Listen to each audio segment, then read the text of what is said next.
জয় গুরু, বন্দে পুরুষোত্তমম। আজ থেকে শুরু হচ্ছে শ্রাবণ পরিক্রমা, অর্থাৎ সৎসঙ্গীদের জন্য বিশেষ দিন। পরমারাধ্যা জগজ্জননী শ্রী শ্রী বড়মায়ের জন্ম মাস আজ থেকে শুরু হচ্ছে।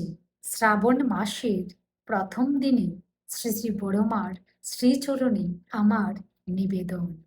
আমরা সৎসঙ্গীরা কেন জগজ্জননী শ্রী শ্রী বড়মাকে মা লক্ষ্মী বলে শ্রদ্ধা ও পূজা করি?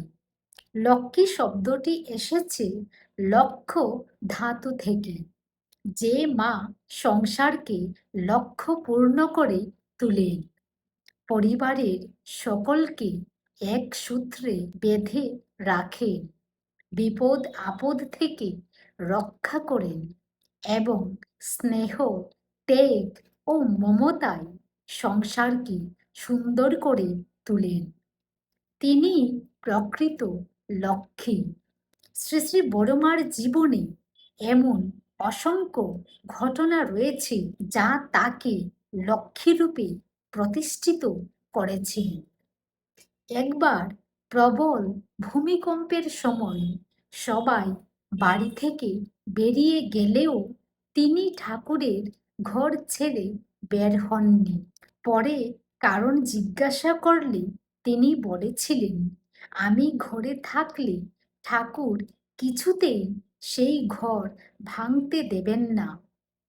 আমি নেমে গেলে ঠাকুরের গুছিয়ে রাখা বহু জিনিস নষ্ট হয়ে যেতে পারত। এ ছিল তার অটল বিশ্বাস, আত্মনিবেদন ও ইষ্টনিষ্ঠার এক অনন্য দৃষ্টান্ত।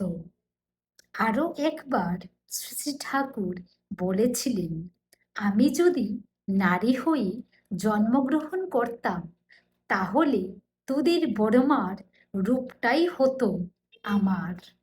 এই কারণেই সৎসঙ্গীরা জগজ্জননী শ্রী শ্রী বড়মাকে মা লক্ষ্মী রূপে শ্রদ্ধা করেন, পূজা করেন।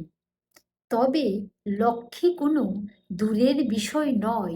আমরা মায়েরাও লক্ষ্মী রূপে প্রতিষ্ঠিত হতে পারি যদি আমরা বড়মার আদর্শ, ত্যাগ, সেবা, মমতা ও ইষ্টনিষ্ঠাকে জীবনে ধারণ করে চলি।